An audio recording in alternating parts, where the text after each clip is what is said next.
Family સ્વાગત છે નવા વ્લોગમાં. કેમ છો બધા? મજામાં યાર? કમેન્ટ કરીને કહેજો ને હા લાઈક કમેન્ટ શેર સબસ્ક્રાઇબ કરવાનું ભૂલતા નહીં. હું શેર લખું છું પહેલા કહેવાની જરૂર છે યાર. લાઈક કમેન્ટ શેર સબસ્ક્રાઇબ કરી નાખો. હાલો ફટાફટ કરો, કરી નાખો હાલો.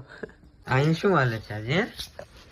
આજે હાલે છે કાજુ પનીર નું શાક બનવાની તૈયારી હાલે છે.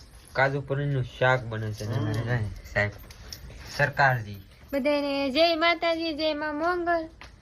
દીકરો રમી છે અમારે છે ને આજે અમારા ભાભી બનાવવાના છે કાજુ પનીર નું શાક. તમને શીખવાડશે આજ કેમ બને છે એમ. તમે તો ભાઈ ને ભાભી બનાવવાના છે આજ કાજુ પનીર નું શાક. તો અત્યારે બધું શું કહેવાય સુધારવાનું કામ થઈ ગયું છે. ચલું આદુ મરચા ટમેટા લીંબુ ફેમિલી બધી વસ્તુ સુધારી નાખી છે. જો એટલી વસ્તુ છે આમાં. તો શું કરવાનું છે આ બધી વસ્તુનું? એને તળીને પછી ગેવી કરવાની. તો આ બધી તળીને પાછું બાળી લેવાનું તેલમાંથી. તો ભાઈ તળવાનું છે ગેસ ઉપર. ચૂલામાં ભાઈ હરખું ફાવતું નથી તે ગેસ રાખ્યો છે આખલે, કેમ કે બળી જાય ગ્રેવી વાળી વસ્તુ. તો ચૂલામાં તાપ ફાવતું ન હોય ને ડેલી હમણાંથી, એટલે તો બધી વસ્તુ છે ને એ બધી પેલા તેલમાં તળવાની છે આમાં. પછી પાછી લઈ લેવું, પછી મિક્સરમાં ગ્રેવી કરવાનું છે. એવો કંઈક પ્લાન છે. ડુંગળી નાખવાની છે. જો તેલ આવી ગયું બપ્પા, તેલ આવી. પછી ટમેટાનો વારો આવશે. ડુંગળી લઈને પછી ડુંગળી તેલમાં નાખી દીધી છે ને. હવે મીઠું નાખી દઈએ થોડુંક, એટલે સાંઈ ચડી જાય ને. તો આમાંથી મીઠું નાખવાનું પાછું. એમાં ન નાખીને તો હાલે. ડુંગળી તેલમાં તળાઈ જાય છે. જારો કેમ ઢીલો? હા ગેસ જારો છે ઘરનો. હવે ટમેટા તેલમાં ચડવાના છે.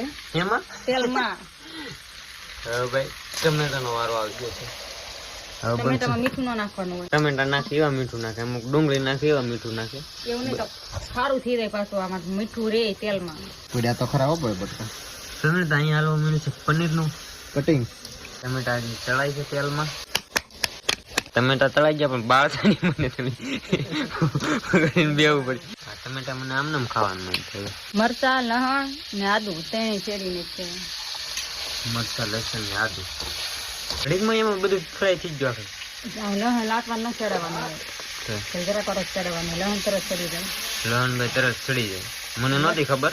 મરચા બળી જાય નગર પાછા. મરચા બળી જાય એ મને નહોતી ખબર. અને થઈ ગયું છે બધું આપણે કમ્પ્લીટ. હવે કાજુ તળીને જ છે. કાજુ તેલમાં તળવાના છે. કાજુ તળાઈ જશે આપણે બાળતા નહીં એટલે તેમ પીગળો છે હાથ. ફેમિલી તો બધી વસ્તુ તળાઈ ગઈ છે તેલમાં. જો કાજુ તળાઈ જશે, ડુંગળી ને આપણે આ બધી વસ્તુ તળી નાખી છે તેલમાં. તો આ 3-4 વસ્તુ છે એની બનાવવાની છે ગ્રેવી. અમારે ઘરે આવી જશે મહેમાન કાજુ પનીર ખાવા. હા એ રોવરાવે હું ભાઈ કરીને રોવે ની હોય. રોવે ની. ફેમિલી તો ભાઈ બનાવશે ડુંગળીની ગ્રેવી ને આ એના બે છે મને ભૂલાય એનું નામ. મગજત્રીના બી છે. આ બધી વસ્તુમાં ભેગા નાખવાના, મિક્સમાં નાખતા જવાનું. આમાં બધા મિક્સમાં ભેગા આમાં નાખતા જવાના. બનાવવાની છે ગ્રેવી. રોટી બનવાની છે બાપા. રોટી બનવા મળી છે ભાઈ. ફેમિલી ગ્રેવી થઈ ગઈ છે બધી કમ્પ્લીટ ને હવે શું કરવાનું છે? ઘી નાખવાનું છે. ઘીમાં બધું? હા ઘી. ઘી તો થોડુંક જ નાખવાનું છે. તેલ નાખવાનું. ઘીમાં પાછું બધું નહીં, ખાલી થોડુંક જ નાખવાનું. તેલ ને ઘી બે વસ્તુ ભેગું. હા તો ફેમિલી ઘી નાખી દીધું છે ને હવે નામ કોણ છે તેલ. તેલ ને ઘી બે વસ્તુ ભેગું. વઘાર નાખ દઈએ. શું છે વઘારમાં ભાઈ? છે જીરું, મરચા, પાંદડા. હું પાંદડા કેવું તો તેજપત્તા કેવાય? શું કેવાય પરવીન? તેજપત્તા કેવાય ને? તેજપત્તા કેવાય ભાઈ. ખબર નથી તેજપત્તા કેવાય. ખબર નહોતી. લસણ, મરચા ને આદુ બધો પેસ્ટ ભેગો. ભેગો. તો ભાઈ ભડકો નો થાય મને લાગે છે બીક. બધી ગ્રેવી હવે પાછી તેલમાં ફ્રાય થાય છે. આ બધું હળદર, ટમેટા, પછી આ મીઠું. હવે ટમેટા બધી ગ્રેવી પાકી જાય. ટમેટા કઈ પાકતા વાર નહીં લાગે. રાશુબેન ને જો મોઢામાં પાણી થાય છે. પાણી થાય પણ રોટલી બનાવી રાખો. કેમ આપણી મસ્ત રોટલી બેવડી વળી ગઈ. રોટલી બનાવી. એમ નહીં વધારે પાણી થાય. મરચું 2 ચમચી.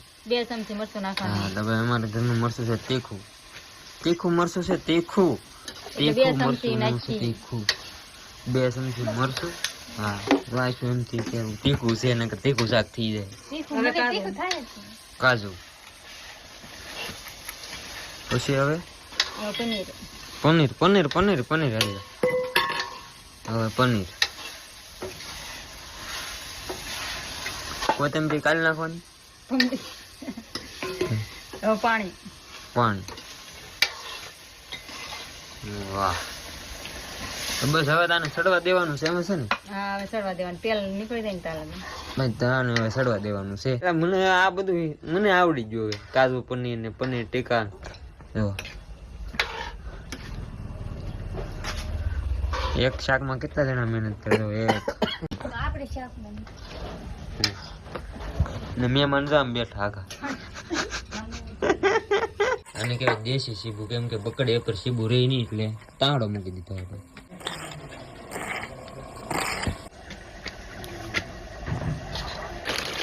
પનીરનું શાક બની ગયું છે અમારે મસ્ત. તો ભાઈ નાખે છે મસાલો આમાં. લાવ્યા હતા ભાઈ જો સ્પેશિયલ કંઈક મસાલો લાવેલા છે અને આમ ખુશ્બુ બહુ મસ્ત મસ્ત આવે છે. મને લાગી ગઈ છે ભૂખ. અહીં મળે છે ટમેટા ને એવું. આ બાજુ બને છે રોટી. નહીં રોટલો બનાવવા માંડ્યો લે. રોટલો ન બનાવે અમારે જનકભાઈ રોટલો ખાવો પડે. સાચી વાત છે, એક રોટલો બનાવવો પડે ભાઈ. વાહ કોથમરી વગરનું ભાઈ શાકમાં સ્વાદ અધૂરો રહી. આ શું છે? હું ચીઝ અમૂલ ચીઝ. અમૂલનું ચીઝ. આ તો આપણે પહેલી વાર ખાવાના છીએ અમૂલનું ચીઝ. ફેમિલી બની જશે કાજુ પનીરનું શાક. તમે બે જશે બધા જમવા જામ. લે એ તો લીંબુ લાગે. કેવું બન્યું ભાઈ? મસ્ત. મસ્ત બન્યું. હું જરીક ટેસ્ટ કરી લઉં. અમે બધા જમી લઈએ. બધા બે જશે જમવા. 1 નંબર મસ્ત બન્યું. 2 નંબર ન હોય નહીં, પેલા 1 જ નંબર આવે. છે. મસ્ત બન્યું એમ. જમી લીધું ફેમિલી ને કાજુ પનીરનું શાક. મજા આવી ગઈ, કેમ કે આપણે ક્યારેક જ ખાવ નહીં. આ વસ્તુ ક્યારેક બને ઘેરે એટલે મજા આવી જાય એમ. અમારા મહેમાન બહુ મજા આવ્યો. મજા આવી ગઈ. હા વધારે ખવાઈ ગયું. વધારે ખવાઈ ગયું તો ઘડીક વાર આરામ કરી લો. તો ભાઈ પરવીનભાઈ આવેલા છે તો ઘડીક વાર હવે બેસીશું, હવે બેમેન્ટ કરીશું. બાકી તો આશા છે કે આજનો બ્લોગ તમને ગમ્યો છે. ગમ્યો તો યાર લાઈક કમેન્ટ શેર સબસ્ક્રાઈબ કરી દો. પહેલા કીધું ને એમ અમારા ભાઈ. હા લાઈક કમેન્ટ શેર સબસ્ક્રાઈબ કરવાનું ભૂલતા નહીં. મળીએ પછી કાલે નવા બ્લોગમાં જાવ તો બધાને જય માતાજી. Bye bye. સબસ્ક્રાઈબ કરતા ચાલો. Bye bye.